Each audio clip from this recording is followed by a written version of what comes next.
पीक विमा 2 रुपये देऊन शेतकऱ्यांची थट्टा सुरू आहे। 15 दिवसात नुकसान भरपाई द्या, अन्यथा कार्यालयातच धडकू असा इशारा उद्धव ठाकरे यांनी दिला आहे।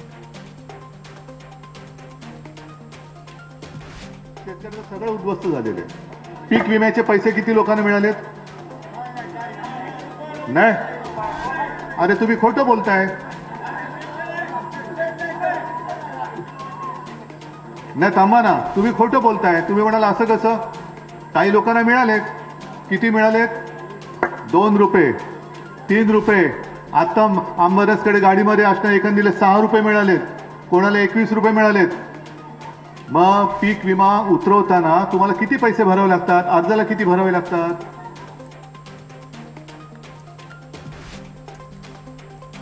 राज्य उघड्यावर आहे आणि मुख्यमंत्री बिहारमध्ये फिरतायत। बिहारवर पंतप्रधानांचंही जास्तच प्रेम आहे अशी टीका उद्धव ठाकरेंनी केली।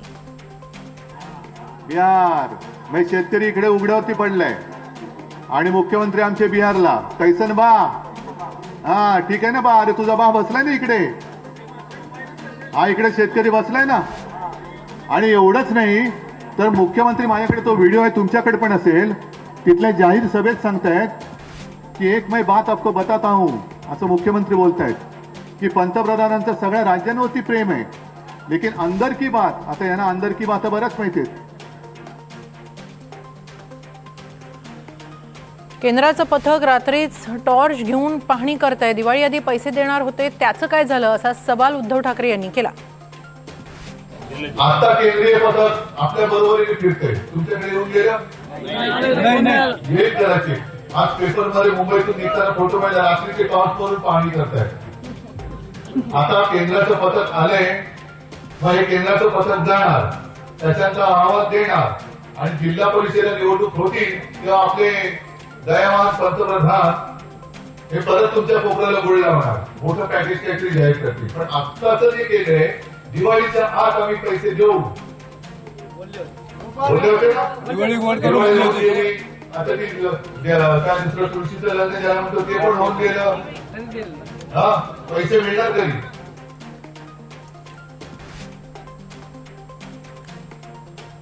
सत्ता हातात द्या, 7-12 कोरा करून दाखवेन असं फडणवीस म्हणाले होते। मग आता काय झालं? कुठे गेली तुमची आश्वासनं?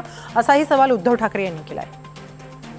माझा शेतकरी अन्नदाता आहे, त्याच्यामुळे आम्हाला कर्जमुक्ती पाहिजे। ती निवडणुकीच्या आधी केली तर आणि तरच तुला मत देऊ, कारण निवडणुकीच्या आधी माझ्याकडे व्हिडिओ आहेत देवेंद्र फडणवीसांचा। आमचं सरकार आल्यानंतर शेतकऱ्यांचा 7-12 करू, कोरा कोरा कोरा, अरे चोरा, आता कुठे गेला? उद्धव ठाकरे बाहेर पडले याचाच मला आनंद आहे। ठाकरे टोमणे मारण्याशिवाय काहीच करू शकत नाही असा टोला देवेंद्र फडणवीसांनी लगावलाय। उद्धव ठाकरे आज मराठवाडा विदर्भाच्या दौऱ्यावर आहेत, कसं बघताय दौऱ्याकडे? हे चांगलं आहे, विरोधी पक्षाचं काम आहे। पहिल्यांदा उद्धवजी बाहेर पडले, त्यामुळे मला आनंद आहे। उद्धव ठाकरे टोमणे मारण्याच्या पलीकडे काहीच करू शकत नाही। मी तर यापूर्वी देखील सांगितलं की विकासावर केलेलं त्यांचं एक भाषण दाखवा आणि 1000 रुपये मिळवा।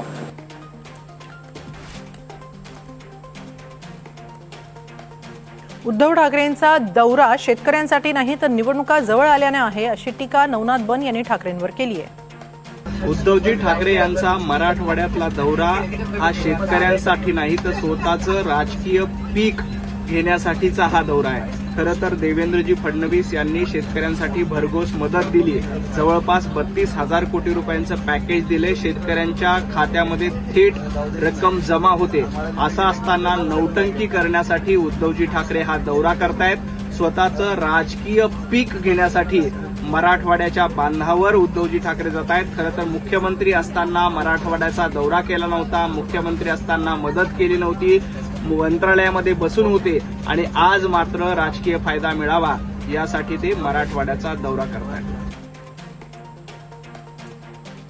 ठाकरे मातोश्री सोडून पहिल्यांदाच दौरा करतायत। ठाकरे शेताच्या बांधावर गेल्याचं बघून जरा बरं वाटलं असा टोला प्रवीण दरेकरांनी लगावलाय। आता महाराष्ट्रात काय पहिल्यांदाच कोणाचा तरी दौरा होतोय, त्याच्यामुळे तुम्ही कुतूहलानं विचारताय। म्हणजे खरं म्हणजे तुमचं कुतूहल बरोबर आहे, कारण त्यांचे दौरे होत असतात आणि कधीतरी दौरा झाला मातोश्रीतनं बाहेर पडल्यावर तुम्हालाही कुतूहल आहे, तसं आम्हालाही बरं वाटतं की मातोश्री सोडून शेतकऱ्यांच्या बांधावर उद्धव साहेब जायला लागले।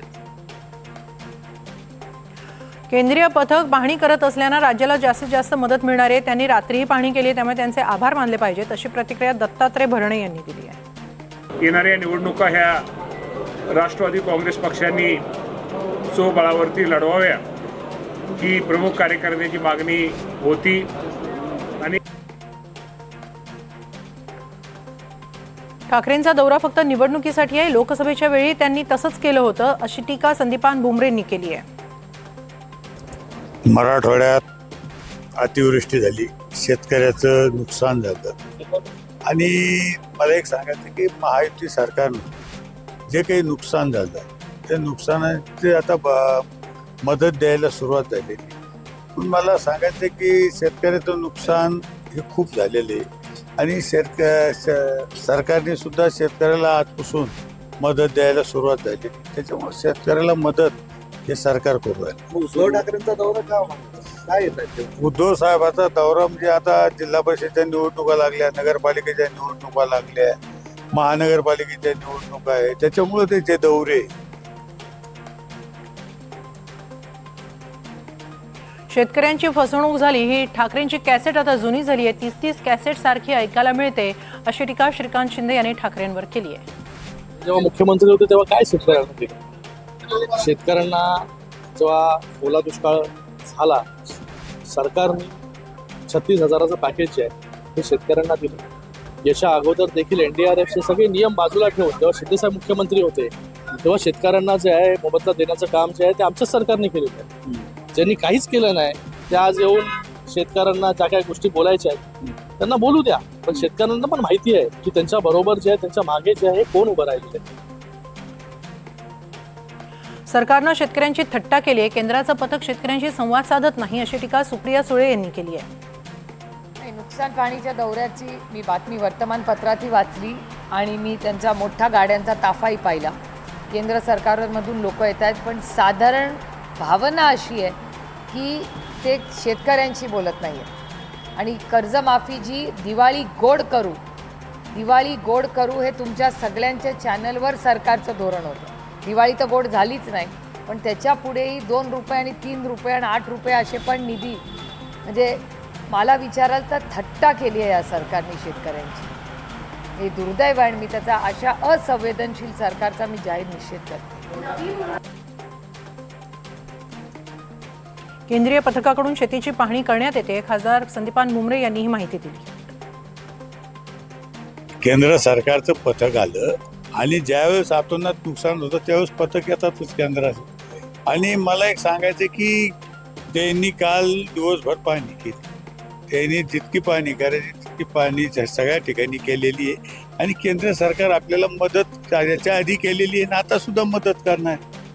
आमचा प्रश्न असा की रात्रीच्या वेळेस काय दिसणार आहे, मला काय म्हणायचं, आता दिसतात ना, मदत ऐकून घ्या. एका ठिकाणी पाहिलं काय, 2 ठिकाणी पाहिलं काय, मला सांगायचं की सगळीकडे एकच आहे, सगळीकडे अतिवृष्टी झालेली आहे. त्याच्यामुळे असं काही नाही किंवा त्यांनी बघितलंच नाही, त्यांनी दिवसा सुद्धा पाहणी केलेली, एखाद्या अर्ध्या ठिकाणी झाली असेल. राज्यात खोट्या मतदारांचं प्रदर्शन आहे, निवडणूक आयोगानं हे पाहण्यासाठी यावं, अशी टीका गजानन काळे यांनी केली आहे. मुंबईतील सुलभ शौचालयात मतदाराचे नाव, आयुक्त निवासस्थानावरती बोगस मतदार, पाम बीच रोडवर 250 मतदार, यानंतर नवी मुंबईतील या मतदार यादीतील अशा अनेक धक्कादायक खुलासे करण्यासाठी आणि मतदार यादीतील घोळांबाबतचे एक प्रदर्शन येत्या शुक्रवार दिनांक 7 नोव्हेंबर रोजी सकाळी 10 ते 3 वाजेपर्यंत वाशी दैवज्ञ भवन इथे मनसे म्हणून आम्ही आयोजित केलंय. विधानसभेला 80 जागा लढून 60 जागा जिंकल्या, निवडणुकीत महायुतीचा झेंडा फडकवायचा आहे, असा निर्धार एकनाथ शिंदेंनी व्यक्त केला. जनतेने धडा शिकवला म्हणून 110 जागा लढून 20 जागा आल्या. एकनाथ शिंदे आणि तुमच्या 80 लढवून 60 जागातल्या 60 जागा, हा फरक आहे. आणि म्हणून आपल्याला काम करायचं, काम करणारे आहे. कोल्हापुरी पुकुस्तीचं माहेरघर आहे, नाद केला त्याला डायरेक्ट धोबी पचाड देता ना तुम्ही. आणि म्हणून शिवसेनेचा देखील नाद करायचा नाही. नाद करणाऱ्याला तुम्ही कशी देणार? त्याला चांगली धोबी पछाड द्यायची आहे. आणि म्हणून कोल्हापूरकरांचाही कोणी नाद करत नाही आणि शिवसेनेचाही हे मी या ठिकाणी सांगायला आलेलो. जास्तीत जास्त ठिकाणी महायुती म्हणूनच लढणार, काही ठिकाणी विचार करून निर्णय घेतला जाईल, अशी प्रतिक्रिया शशिकांत शिंदे यांनी दिली आहे. निवडणुकीची तयारी महायुतीची सुरू झालेली आहे. शिवसेनेची देखील तयारी जी आहे ही सगळीकडे सुरू झालेल्या बैठका सुरू झालेल्या आहेत. आज देखील वैजापूरमध्ये कार्यक्रम आहे, मेहकरमध्ये पक्षाचा कार्यक्रम आहे आणि ह्या नगरपालिका कालच जाहीर झालेल्या आहे. आणि मला वाटतं पहिले नगरपालिका, नंतर जिल्हा परिषद, नंतर महापालिका आणि या सगळ्या निवडणुकीमध्ये जसं यश विधानसभेमध्ये मिळालं तसंच यश जे आहे ते या निवडणुकीमध्ये.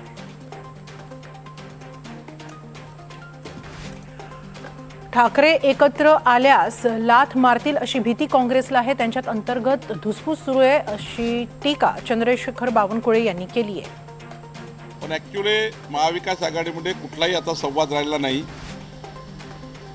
त्यांच्या पक्षातही विसंवाद झाला आहे आणि राजसाहेबाच्या एंट्रीवरनं काँग्रेस पाटला असं वाटतं की राजसाहेब उद्धवजी एक झाले तर काँग्रेसला लाथाळ्या मारतील.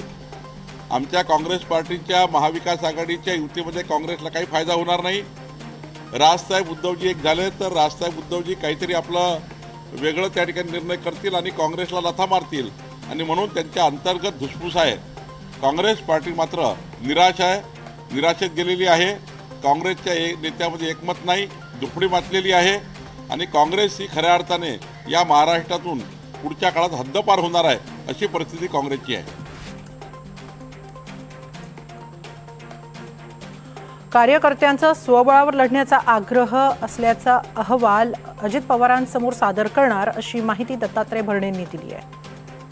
कार्यकर्त्यांनी मांडलेली आहे. या बाबतीमध्ये कार्यकर्त्यांच्या सूचना केलेल्या त्याची नोंद घेऊन आमचे पक्षाचे अध्यक्ष तटकरे साहेब, प्रफुल्लभाई पटेल साहेब आणि नेते पक्षाचे राज्याचे देशाचे अध्यक्ष अजितदादा पवार साहेब यांना आपल्या या सर्व कार्यकर्त्यांच्या सूचनाची नोंद घेऊन यांना त्याच्याप्रमाणे अहवाल हा त्यांच्याकडे सादर करणार आहोत. आमची इच्छा आहे की महाविकास आघाडी म्हणून लढावं. 8 दिवसात सर्व चित्र स्पष्ट होईल अशी प्रतिक्रिया सुप्रिया सुळे यांनी दिली आहे. नाही, चर्चा अशी नाही, अनेक सूचना येत आहेत. अनेक प्रत्येक नगरपालिका, नगर परिषदा त्यांच्याकडून कार्यकर्त्यांच्या वेगळ्या वेगळ्या ग्राउंडवरनं सूचना येत आहेत. तर बघूया पुढच्या 8 दिवसात पूर्णपणे स्पष्ट होईल चित्र. असं मी म्हणलेले नाही, असा प्रश्न विचारलाय मला, मी काहीच म्हणलेले नाही. बातम्या आता येत राहतात, बातम्या येत राहतात ना. कार्यकर्त्यांचं म्हणणं आहे की महाविकास आघाडी म्हणून ताकदीने आपण लढूया, असं पदाधिकारी नेते सगळ्यांचंच म्हणणं आहे. महाराष्ट्राची जनता महायुतीला कौल देईल. कुठल्याही परिस्थितीत आम्ही तिघे एकत्र सामोरे जाणार असा विश्वास मुख्यमंत्री देवेंद्र फडणवीसांनी व्यक्त केला आहे.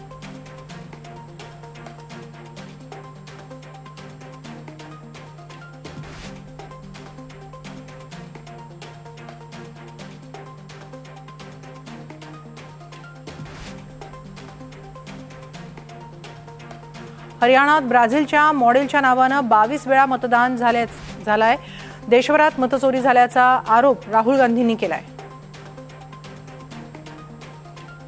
अब मैं आपसे पूछना चाहता हूं और हरियाणा के युवाओं से पूछना चाहता हूं, हरियाणा की जनता से पूछना चाहता हूं कि ये कौन है, इसकी एज क्या है, ये कहां की है, इसका नाम क्या है,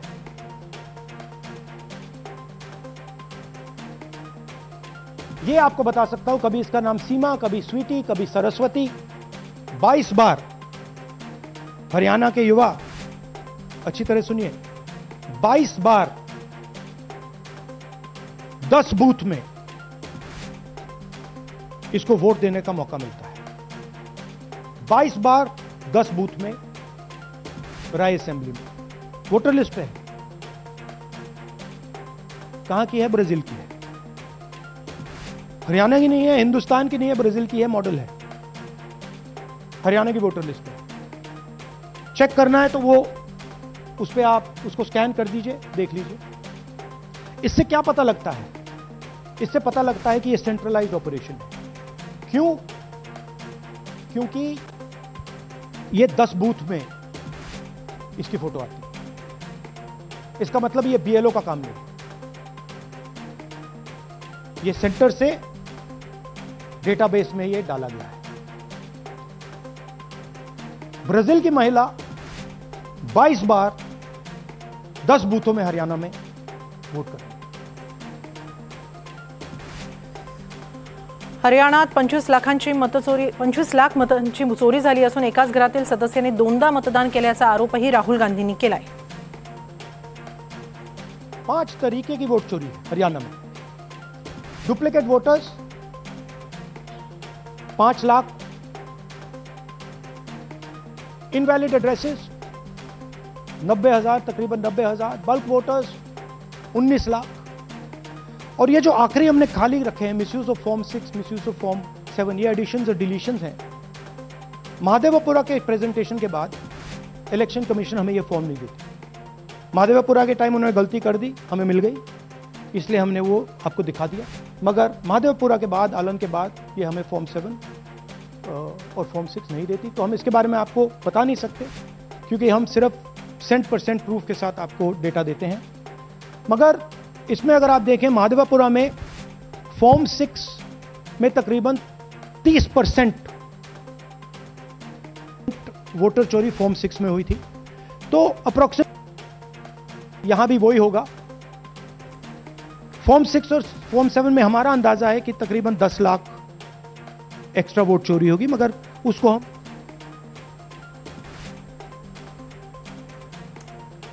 उत्तर प्रदेशातील सरपंचांना हरियाणात मतदान केलं, निवडणूक आयोग चौकशी का करत नाही असा सवाल राहुल गांधींनी उपस्थित केला। ये देखिए, सबसे बड़ा एग्जाम्पल, दालचंद जी बीजेपी के यूपी में सरपंच है, उनका बेटा यशवीर, ये देखो, ये यूपी में मिनिस्टर लक्ष्मी नारायण साहब के साथ बैठे हुए हैं, पीछे बैठे हैं। ये यूपी में वोट करते हैं और यही हरियाणा में वोट करते हैं। इसमें देखिए, इसमें इन्होंने अपना पिता का नाम बदल दिया, मगर बात हमने पकड़ ली क्योंकि बेटे ने बाद नाम नहीं बदला, तो बेटे का पिता का नाम दालचंद की, मगर पकड़ लिया। और ये सिर्फ एक उदाहरण नहीं है, ऐसे हजारों वोटर हैं जो यूपी में वोट कर रहे हैं और फिर आकर हरियाणा में वोट करते हैं। इसलिए ये पूरा स्टैगर्ड प्रोसेस है कि भैया हरियाणा पे पहले होगा, फिर यूपी में बाद में होगा, फिर गुजरात में यहां होगा। ये पूरा जो स्ट्रक्चर बनाया गया है, इसके लिए बनाया गया है कि हमारे लोगों को 2, 3, 4, 5 बार वोट कराया जाए और कांग्रेस पार्टी और विपक्ष के लोगों को वोटर लिस्ट से हटाया जाए।